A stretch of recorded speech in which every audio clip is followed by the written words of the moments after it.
Welcome back to our YouTube channel.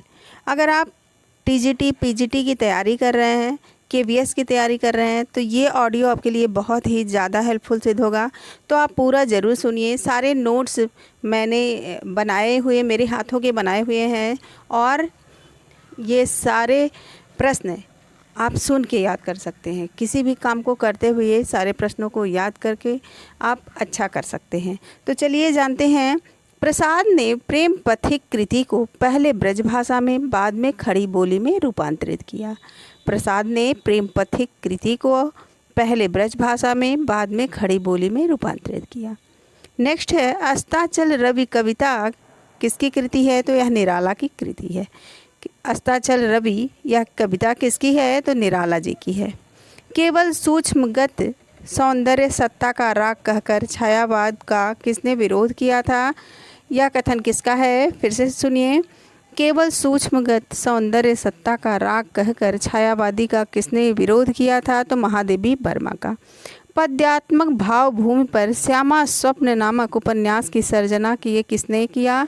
तो ठाकुर जगमोहन सिंह ने किया। फिर से सुनिए। पद्यात्मक भाव भूमि पर श्यामा स्वप्न नामक उपन्यास की सर्जना किसने किया? तो ठाकुर जगमोहन सिंह ने किया।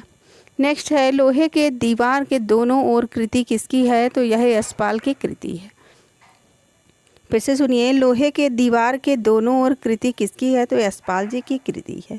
छायावाद को विक्षिप्त मोती की सी तरलता कहा है किसने? यह कथन किसका है? तो यह प्रसाद का कथन है।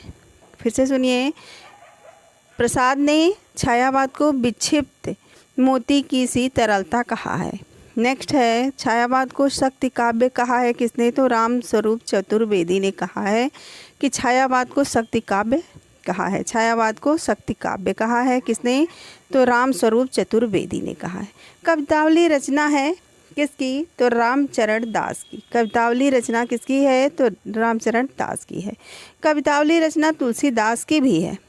कवितावली नाम से ये दोनों लोगों ने रचना किया है। तो कवितावली किसकी है? तो रामचरण दास की है। और एक कवितावली किसकी है? तो तुलसीदास की भी कवितावली नाम से कृति है। मनीषी को लोक यात्रा जीवनी किसने? मनीषी की लोक यात्रा जीवनी है क्या? किसकी है? तो कविनाथ गोपीराज की है। कविनाथ गोपीराज की है। गर्भरंडा रहस्य नामक सुप्रसिद्ध व्यंग कविता किसकी है? तो नाथूराम शर्मा की है। फिर से सुनिए। गर्भरंडा रहस्य नामक सुप्रसिद्ध व्यंग कविता किसकी है? तो नाथूराम शर्मा की है। हिंदी साहित्य का पितामह कौन कहे जाते हैं? तो यह भारतेंदु हरिश्चंद्र कहे जाते हैं। हिंदी साहित्य के पितामह कौन कहे जाते हैं? तो भारतेंदु हरिश्चंद्र कहे जाते हैं। नई कविता की प्रमुख प्रवृत्ति क्या है? तो उन्मुक्तता है। नई कविता की प्रमुख प्रवृत्ति क्या है? तो उन्मुक्तता है। असाध्य बीड़ा अज्ञेय की कविता है। असाध्य बीड़ा अज्ञेय की कविता है और प्रियवंद इसका पात्र है। प्रियवंद इसका पात्र है। किसका? असाध्य बीड़ा का पात्र है प्रियवंद। और असाध्य बीड़ा किसकी रचना है? तो अज्ञेय की कविता है। अमृत राय का उपन्यास क्या है? तो बीज है। अमृत राय का उपन्यास है बीज। हर गीतिका का बादशाह किसे कहा जाता है? तो मैथिली शरण गुप्त को हर गीतिका का बादशाह कहा जाता है। फिर से सुनिए। हर गीतिका का बादशाह किसे कहा जाता है? तो मैथिली शरण गुप्त को कहा जाता है। किले में औरत कविता है किसकी? तो यह रघुवीर सहाय की है। किले में औरत कविता किसकी है? तो रघुवीर सहाय की है। नेक्स्ट है, उदारता उदात्तता का सिद्धांत संबंधित किससे है? तो लोजाइनस से है। लोजाइनस से संबंधित है क्या? तो उदात्तता का सिद्धांत। नेक्स्ट है, रीति को काव्य का स्वभाव माना है किसने? तो यह चिंतामणि ने माना है। रीति को काव्य का स्वभाव माना है किसने? तो चिंतामणि ने। मधुमालती मंझन की रचना है। नेक्स्ट क्वेश्चन है, मधुमालती मंझन की रचना है और मधुमालती में 5 चौपाइयों के बाद, यानी 5 अर्धालियों, चौपाइयों को और क्या कहते हैं? तो अर्धालियों कहते हैं। तो चौपाइयों के उपरांत एक दोहे का क्रम रखा गया है। मधुमालती मंझन की रचना है और मधुमालती में 5 चौपाइयों के बाद एक दोहा रखा गया है, और इस तरह मृगावती में भी किया गया है। नेक्स्ट है ज्ञानदीप नामक एक आख्यान काव्य लिखा शेख नबी ने। ज्ञानदीप नामक एक आख्यान काव्य किसने लिखा? तो शेख नबी ने लिखा। और इसमें राजा ज्ञानदीप और देवजानी की कथा है। इसमें किसकी कथा है? तो ज्ञानदीप और देवजानी की कथा है। किसमें? ज्ञानदीप नामक एक आख्यान में। यह आख्यान काव्य है। यह आख्यान जो है वह काव्य लिखा गया है। और ये किसकी रचना है? तो यह शेख नबी की रचना है। ज्ञानदीप शेख नबी की रचना है। नेक्स्ट है हंस जवाहिर नामक कहानी कौन लिखा? तो कासिम साई ने लिखा। किसने लिखा? हंस जवाहिर नामक कहानी लिखे हैं कासिम साई। और इसमें किसकी कहानी है? किसकी कथा है? तो इसमें राजा हंस और रानी जवाहिर की कथा है। हंस जवाहिर में राजा हंस और रानी जवाहिर की कथा है। कुछ शब्द कुछ रेखाएं, रेखा चित्र किसकी है? कुछ शब्द और कुछ रेखाएं, यह रेखा चित्र है और किसकी रचना है? तो यह विष्णु प्रभाकर की रेखा चित्र है। नेक्स्ट है राजनीति के क्षेत्र में जो मार्क्सवाद व साम्यवाद है, साहित्य के क्षेत्र में वही प्रगतिवाद है। यह किसका कथन है? तो रामविलास शर्मा का है। फिर से सुनिए, राजनीति के क्षेत्र में जो मार्क्सवाद व साम्यवाद है, साहित्य के क्षेत्र में वही प्रगतिवाद है। यह किसका कथन है? तो रामविलास शर्मा का कथन है। नेक्स्ट है स्वदेश दीपक की आत्मकथा है। मैंने मांडू नहीं देखा। मैंने मांडू नहीं देखा, यह आत्मकथा है स्वदेश दीपक की। नेक्स्ट है आचार्य केशव दास को रीतिकाल का प्रवर्तक किसने माना है? तो नगेंद्र ने माना है। आचार्य केशव दास को रीतिकाल का प्रवर्तक किसने माना है? तो नगेंद्र ने माना है। नेक्स्ट है रीतिकालीन कवि ठाकुर का पूरा नाम क्या था? तो लाला ठाकुर दास था। रीतिकालीन कवि ठाकुर का पूरा नाम क्या था? लाला ठाकुर दास था। नेक्स्ट क्वेश्चन है छायावाद का समग्र रूप से समझने समझाने का पहला कार्य किया किस समीक्षक ने? तो नंद दुलारे वाजपेयी ने किया। फिर से सुनिए, छायावाद को समग्र रूप से समझने समझाने का पहला कार्य किस समीक्षक ने किया? तो नंद दुलारे वाजपेयी ने किया। नेक्स्ट है ज्योति विहंग रचना है किसकी? तो शांति प्रिय द्विवेदी की है। ज्योति विहंग रचना किसकी है? तो शांति प्रिय द्विवेदी जी की है। दासत्व संज्ञा है। दासत्व में कौन सी संज्ञा है? तो यह भाववाचक संज्ञा है। भारतीय एवं पाश्चात्य समीक्षा दृष्टि से समृद्ध हिंदी के सर्वश्रेष्ठ समीक्षक हैं रामचंद्र शुक्ल। फिर से सुनिए, भारतीय एवं पाश्चात्य समीक्षा दृष्टि से समृद्ध हिंदी के सर्वश्रेष्ठ समीक्षक कौन हैं? तो रामचंद्र शुक्ल हैं। बिल्कुल सेल्फ स्टडी की तरह, जैसे आप किसी किताब को पढ़ते हैं उसी तरह से आप सारे प्रश्नों को याद कर लेंगे और यह किसी काम को करते हुए भी आपको सारे प्रश्न याद हो जाएंगे। कथन हो व या किसी की रचना हो, सब कुछ आपको बहुत आसानी से याद हो जाएगा। और अगर यह प्रयास मेरा आप लोगों को अच्छा लगे तो लाइक शेयर सब्सक्राइब ज़रूर करें, ज़्यादा से ज़्यादा शेयर करें क्योंकि ये सभी तक पहुंच जाए जो लोग इस एग्ज़ाम की तैयारी कर रहे हैं। तो चलिए अपने कथन की तरफ चलते हैं। फिर से सुनिए, भारतीय एवं पाश्चात्य समीक्षा दृष्टि से समृद्ध हिंदी के सर्वश्रेष्ठ समीक्षक हैं रामचंद्र शुक्ल। नेक्स्ट है देख लो साकेत नगरी है यही, स्वर्ग से मिलने गगन में जा रही। पंक्ति में कौन सा अलंकार है? तो यहाँ अतिशयोक्ति अलंकार है। फिर से सुनिए एक बार, देख लो साकेत नगरी है यही, स्वर्ग से मिलने गगन में जा रही। पंक्ति में अतिशयोक्त अलंकार है। नेक्स्ट है रसविलास की रचना किए हैं कौन? तो देव किए हैं और रसविलास नाम से रचना है चिंतामणि की और सोमनाथ की। रसविलास नाम से रचना किसकी किसकी है? तो देव की भी है और चिंतामणि की है तथा सोमनाथ की भी रसविलास नाम से रचना है। नेक्स्ट है अकबरी दरबार के गायक तानसेन शिष्य थे किसके? तो स्वामी हरिदास के थे। स्वामी हरिदास के शिष्य थे तानसेन। संगीत का सरताज कहा जाता है स्वामी हरिदास को। संगीत का सरताज किसे कहा जाता है? तो स्वामी हरिदास को संगीत का सरताज कहा जाता है। नेक्स्ट है मेरे देश की मिट्टी आहा, कहानी किसकी है? मेरे देश की मिट्टी आहा कहानी किसकी है? तो यह मृदुला गर्ग की रचना है। मृदुला का घोड़ा धर्मवीर भारती की रचना है। सूरज का 7वां घोड़ा किसकी रचना है? तो धर्मवीर भारती की रचना है। इसमें इलाहाबाद का परिवेश भी वर्णित है। नेक्स्ट है भय भी शक्ति देता है, काव्य संग्रह किसका है? तो लालाधर जगुड़ी का है। भय भी शक्ति देता है, यह काव्य संग्रह किसका है? तो लालाधर जगुड़ी का। नेक्स्ट है जानकी मंगल नाटक शीतला प्रसाद त्रिपाठी के द्वारा विरचित हुआ। जानकी मंगल नाटक किसके द्वारा हुआ, किसके द्वारा प्रकाशित हुआ? तो शीतला प्रसाद त्रिपाठी, जिसमें भारतेंदु जी ने स्वयं अभिनय किया था। और किसका रोल किया था? तो लक्ष्मण का रोल किया था। और यह किस थिएटर में इस नाटक का वो हुआ? तो बनारस थिएटर में इस नाटक को खेला गया। नेक्स्ट है रामानुजाचार्य ने श्री संप्रदाय का, जो रामानुजाचार्य थे किस संप्रदाय के संपादक करता थे? तो श्री संप्रदाय से। इनका संबंध किससे था? तो श्री संप्रदाय से था। नेक्स्ट है मैथिली काव्य संग्रह पुत्रहीन नग्न गाछ पर नागार्जुन को साहित्य अकादमी पुरस्कार मिला था। मैथिली काव्य संग्रह पत्रहीन नग्न गाछ पर नागार्जुन को साहित्य अकादमी पुरस्कार मिला था।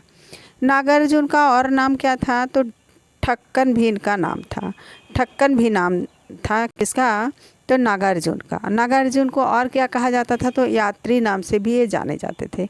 नेक्स्ट है गली आगे मुड़ती है उपन्यास किसका है? तो शिव प्रसाद सिंह का है। गली आगे मुड़ती है उपन्यास किसका है? शिव प्रसाद सिंह का है। नेक्स्ट है लो यह लतिका भी भर लाई मधुमुकुल नवल रस गगरी। इसमें कौन सा अलंकार है? तो यह मानवीकरण अलंकार है। नेक्स्ट है, फिर से सुनिए, लो यह लतिका भी भर लाई मधुमुकुल नवल रस गागरी। यह इसमें कौन सी अलंकार है? तो मानवीकरण अलंकार है। गद्य की रचना को एक कला के रूप में ग्रहण करने वाले, कलम की कारीगरी समझने वाले थे कौन? तो बद्री नारायण चौधरी प्रेमघन थे। फिर से एक बार सुनिए कि गद्य की रचना को एक कला के रूप में ग्रहण करने वाले, कलम की कारीगरी समझने वाले थे कौन? तो यह बद्री नारायण चौधरी प्रेमघन थे। पाली भाषा के सर्वप्रथम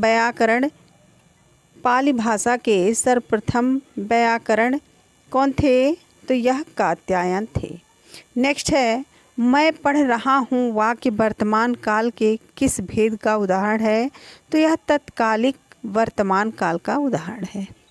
तत्कालिक वर्तमान काल का उदाहरण कैसे आप समझ सकते हैं? तो जिसमें रहा है, रही, रहे, रही, है, हो, इस तरह के शब्द आ जाए तो वहाँ तत्कालिक वर्तमान काल होता है।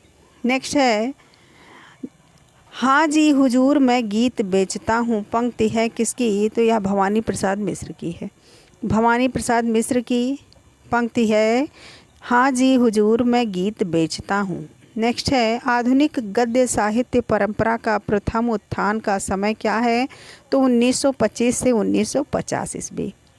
आधुनिक गद्य साहित्य परंपरा का प्रथम उत्थान का समय क्या है? तो संभवतः 1925 से 1950।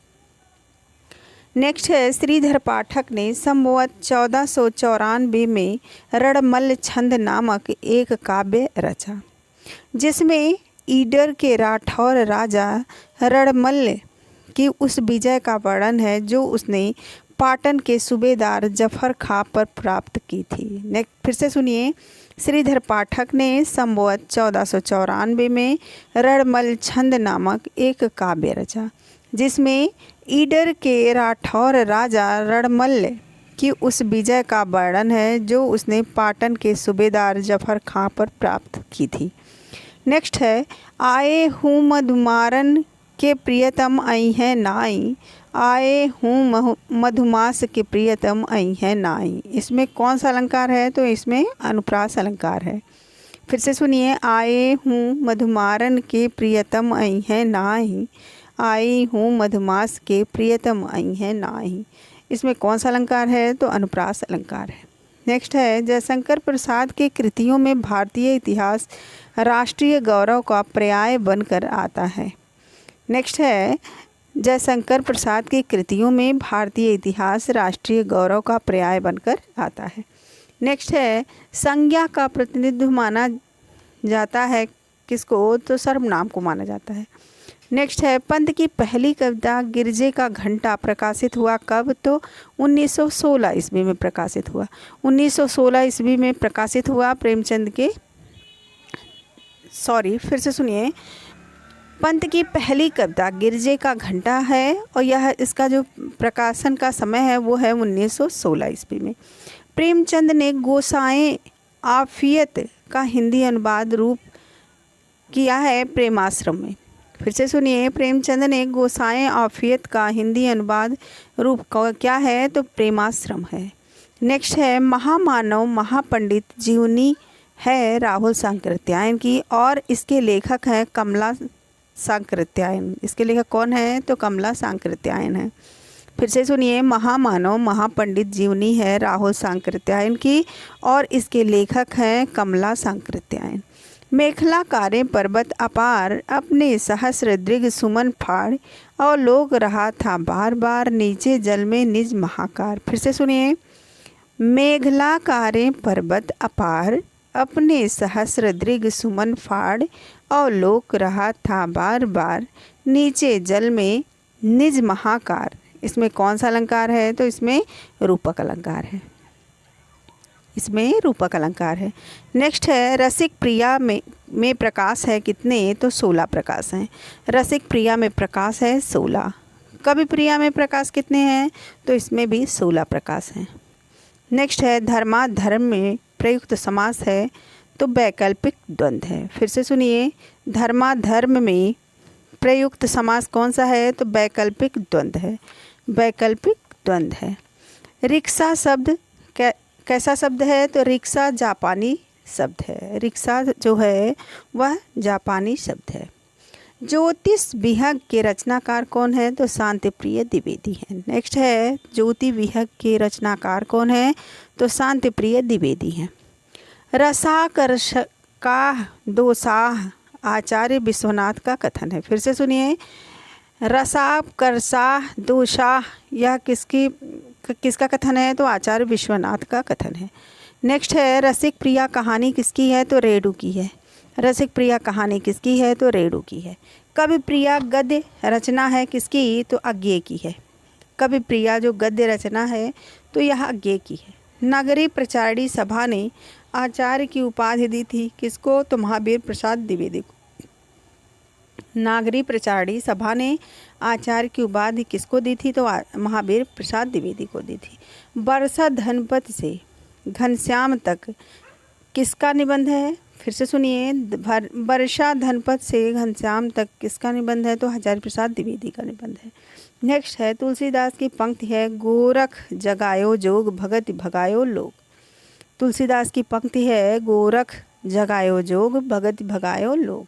नेक्स्ट है, केशव की रचना है रसिक प्रिया और कवि प्रिया। केशव की रचना कौन सी है, तो रसिक प्रिया और कवि प्रिया है। केशव को आचार्य की उपाधि कवि प्रिया रचना से मिली थी। नेक्स्ट है, फिर से सुनिए, केशव की रचना है रसिक प्रिया और कवि प्रिया। रसिक प्रिया एक कहानी है रेडू की और कवि प्रिया गद्य रचना है अज्ञे की। इसको भी जान लीजिए। और केशव की रचना है रसिक प्रिया और कवि प्रिया। केशव को आचार्य की उपाधि कवि प्रिया रचना से मिली थी। किस रचना से मिली थी, तो कवि प्रिया रचना से मिली थी। जयदेव कृत चंद्रालोक की शैली पर आधारित ग्रंथ है भाषा भूषण और इसको किसने लिखा था, तो जसवंत सिन्हा ने लिखा था। जसवंत सिंह ने लिखा था और इसमें 123 अलंकारों का उल्लेख हुआ है। फिर से सुनिए, जयदेव कृत चंद्रालोक की शैली पर आधारित ग्रंथ है भाषा भूषण। लिखे थे कौन, तो जसवंत सिंह लिखे थे और इसमें अलंकार कितने थे, तो 123 अलंकार का उल्लेख हुआ है भाषा भूषण में। नेक्स्ट है, अधखिला फूल प्रकाशित हुई कब, तो 1907 ईस्वी में हुई। अधखिला फूल प्रकाशित कब हुआ, तो 1907 में हुआ। और ठेठ हिंदी की ठाठ अयोध्या सिंह उपाध्याय हरिऔध की रचना है। ठेठ हिंदी की ठाठ किसकी रचना है, तो अयोध्या सिंह उपाध्याय हरिऔध की रचना है, जिसका समय है 1899 ईस्वी। नेक्स्ट है, धर्मदास जाति के बनिए थे और बांधवगढ़ के रहने वाले थे। धर्मदास किस जात के थे? तो यह बनिए जात के थे और यह बांधवगढ़ के रहने वाले थे। नेक्स्ट है गुरु नानक का जन्म संवत 1526 कार्तिकी पूर्णिमा के दिन तलवंडी नामक ग्राम जिला लाहौर में हुआ था। फिर से सुनिए, गुरु नानक का जन्म संवत 1526 कार्तिक पूर्णिमा के दिन तलवंडी नामक ग्राम जिला लाहौर में हुआ था। नेक्स्ट है गुरु नानक के पिता का नाम कालू चंद खन्नी था तथा माता का नाम तृप्ता था। फिर से सुनिए, गुरु नानक के पिता का नाम कालू चंद खन्नी और माता का नाम तृप्ता था। नेक्स्ट है मलूक दास की 2 पुस्तकें प्रसिद्ध हैं। कौन कौन सी? रत्न खान और ज्ञानबोध। मलूक दास की 2 पुस्तकें प्रसिद्ध हैं। कौन कौन? तो रत्न खान और दूसरा है ज्ञानबोध। नेक्स्ट है चंपारण में महात्मा गांधी नाम से गांधी जी की जीवनी लिखा किसने? तो डॉक्टर राजेंद्र प्रसाद ने लिखा। फिर से सुनिए, चंपारण में महात्मा गांधी नाम से गांधी जी की जीवनी लिखा किसने? तो डॉक्टर राजेंद्र प्रसाद ने लिखा। आदमी से आदमी तक संस्मरण है भीमसेन त्यागी का। आदमी से आदमी तक संस्मरण किसका है? तो भीमसेन त्यागी का है। नेक्स्ट है कुतुबन चिश्ती वंश के शेख बुरहान के शिष्य थे और जौनपुर के बादशाह हुसैन शाह के आश्रित थे। फिर से सुनिए, कुतुबन चिश्ती वंश के शेख बुरहान के शिष्य थे और जौनपुर के बादशाह हुसैन शाह के आश्रित थे। नेक्स्ट है शकुन अपशकुन का वर्णन मुर्दहिया आत्मकथा में मिलता है। शकुन अपशकुन का वर्णन किस आत्मकथा में मिलता है? तो मुर्दहिया आत्मकथा में मिलता है। और मुर्दहिया किसकी रचना है? इसको आप ज़रूर कमेंट द्वारा बताइएगा। आप कमेंट करिएगा यह ऑडियो आपको कैसा लग रहा है और यह जो मेरा प्रयास है क्या आप लोग को अच्छा लग रहा है। अगर उससे हेल्प मिल रहा है तो आप ज़रूर कमेंट करके और एक लाइक करके आप अपनी उपस्थिति दर्शाइए कि हाँ हम देख रहे हैं और हम यहाँ से देख रहे हैं। ठीक है, तो आप तो इतना कर ही सकते हैं। चलिए देखिए, चलिए सुनिए। विराट की पद्मिनी उपन्यास है किसकी? तो वृंदावन लाल वर्मा की है। विराट की पद्मिनी उपन्यास के लेखक कौन है? तो यह वृंदावन लाल वर्मा है। वृंदावन लाल वर्मा है विराट की पद्मिनी उपन्यास के लेखक। आपको यह ऑडियो कैसा लग रहा है इसको ज़रूर आप कमेंट करके ज़रूर बताइए। इससे हमारा भी और भी वीडियो और ऑडियो बनाने का मन करेगा। और आपको कैसा लग रहा है, आपकी मेरा यह प्रयास आपको अच्छा लग रहा है कि नहीं लग रहा है, जो भी आपके मन में है वो एक बार कमेंट करके ज़रूर बताइए। तो चलिए अपने प्रश्न की तरफ जानते हैं। पूजा फूल नामक काव्य कृति के रचनाकार हैं मुकुटधर पांडे। पूजा फूल नामक काव्य कृति के रचनाकार कौन है? तो मुकुटधर पांडे। नेक्स्ट है जगन्नाथ दास रत्नाकर कृत गंगावतरण रोला छंद में लिखा गया है। नेक्स्ट है जगन्नाथ दास रत्नाकर कृत गंगावतरण रोला छंद में लिखा गया है। नेक्स्ट है दैत्यवंश रावण नामक महाकाव्य हरदयाल सिंह ने लिखा। दैत्यवंश रावण नामक महाकाव्य किसने लिखा? तो हरदयाल सिंह ने लिखा। नेक्स्ट है रूपा जीवा उपन्यास किसका है? तो लक्ष्मी नारायण लाल का है। फिर से सुनिए, रूपा जीवा उपन्यास किसका है? तो लक्ष्मी नारायण लाल का है। नेक्स्ट है कविता के नए प्रतिमान के लेखक कौन है? तो डॉक्टर नामवर सिंह है। कविता के नए प्रतिमान के लेखक डॉक्टर नामवर सिंह है। नेक्स्ट है नई कविता के प्रतिमान किसकी रचना है? तो लक्ष्मीकांत वर्मा की रचना है। कविता के नए प्रतिमान ये डॉक्टर नामवर सिंह की रचना है और नई कविता के प्रतिमान यह लक्ष्मीकांत वर्मा की रचना है। नेक्स्ट है अर्धकथानक रचना है बनारसी दास जैन की और समय इसका है 1641 ईस्वी। अर्धकथानक रचना किसकी है? तो बनारसी दास जैन की है और समय इसका क्या है? तो 1641 ईस्वी। और अर्धकथा रचना है डॉक्टर नगेंद्र की। अर्धकथा रचना किसकी है? तो डॉक्टर नगेंद्र की रचना है। अर्धकथा रचना है डॉक्टर नगेंद्र की। द्वार महादेवी वर्मा की नहीं बल्कि किसकी रचना है? तो सच्चिदानंद हीरानंद वात्स्यायन अज्ञेय की रचना है। आंगन के पार द्वार किसकी रचना है? तो सच्चिदानंद हीरानंद वात्स्यायन अज्ञेय की रचना है। महादेवी वर्मा की प्रमुख काव्य रचनाएं इस प्रकार है। इससे वीडियो बन चुके हैं और शॉर्ट बने हुए हैं, उसको आप ज़रूर देख लीजिए कि महादेवी वर्मा की प्रमुख काव्य रचनाएं कौन कौन सी हैं। निहार है, रश्मि है, निर्जा है, सांध्य गीत, दीपशिखा, सप्तपर्णा, यामा तथा हिमालय इत्यादि इनकी काव्य रचनाएं हैं। नेक्स्ट है निहार महादेवी वर्मा का प्रथम काव्य संग्रह है। निहार जो है वह महादेवी वर्मा का प्रथम काव्य संग्रह है। इसमें 47 गीत संकलित हैं। नेक्स्ट है प्रसाद पंत निराला तथा महादेवी वर्मा छायावाद युग के इन 4 महान कवियों को बृहत चतुष्टयी के नाम से जाना जाता है। बृहत चतुष्टयी के नाम से किसे जाना जाता है, तो इसको फिर ध्यान से सुनिए। प्रसाद पंत निराला महादेवी वर्मा को छायावाद युग के क्या बृहत चतुष्टयी के नाम से जाना जाता है। महादेवी वर्मा को भारत सरकार ने पद्म भूषण अलंकरण से सम्मानित किया। किसे किया, किसको किया, तो महादेवी वर्मा को भारत सरकार ने पद्म भूषण अलंकार से सम्मानित किया। महादेवी वर्मा की सर्वप्रथम चांद पत्रिका में प्रकाशित हुई। इनकी रचनाएं सर्वप्रथम किस में प्रकाशित हुई, तो चांद पत्रिका में प्रकाशित हुई। काव्यात्मक प्रतिभा के लिए इन्हें शेक्सपियरिया एवं मंगला प्रसाद पुरस्कारों से सम्मानित किया गया।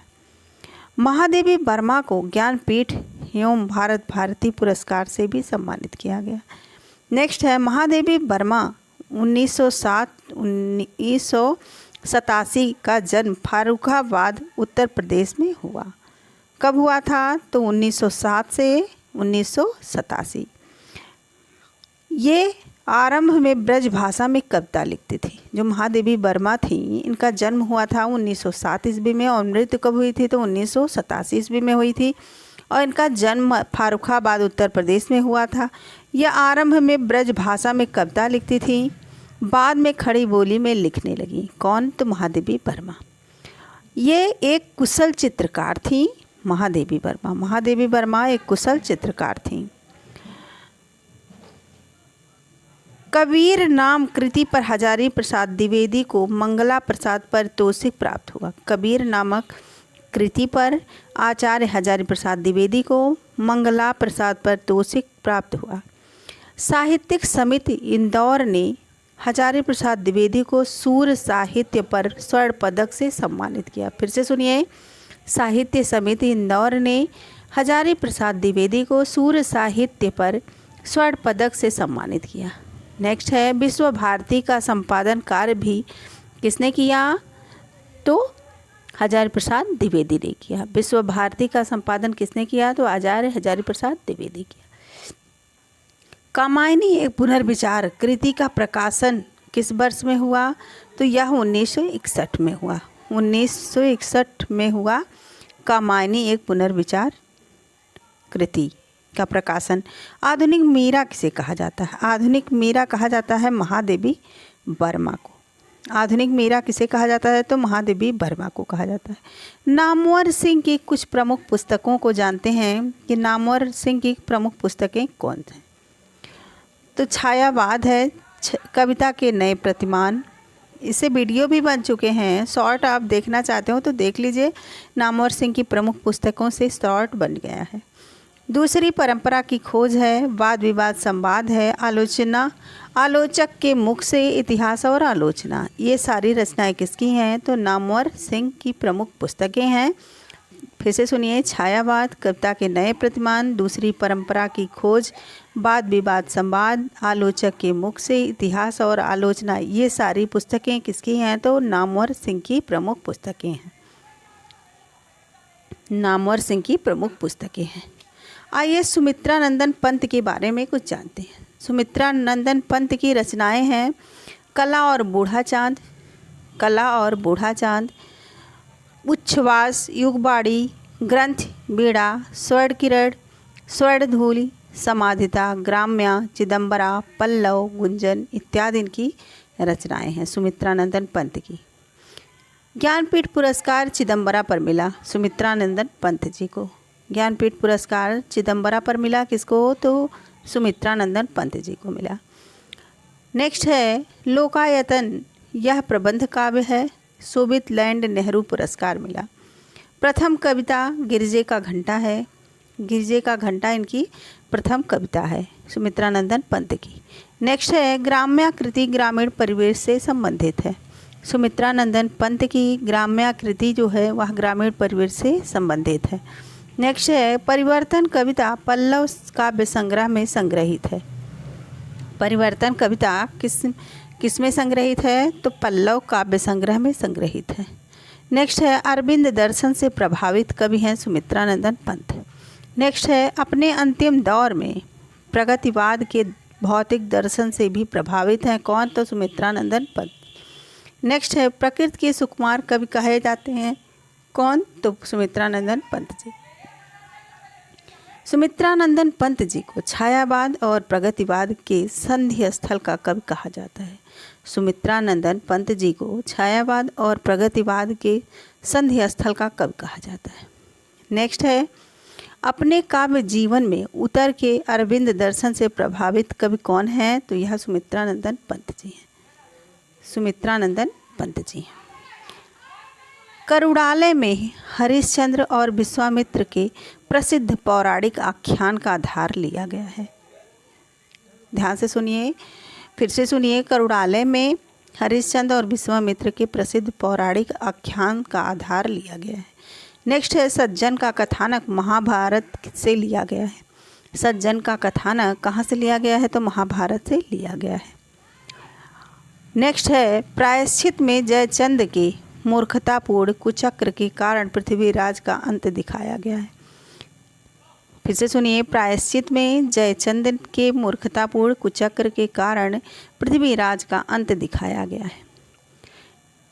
नेक्स्ट है हिंदी में गीत नाट्य परंपरा की प्रथम रचना कौन सी है? तो करुड़ालय है, जिसका समय है 1912 ईस्वी।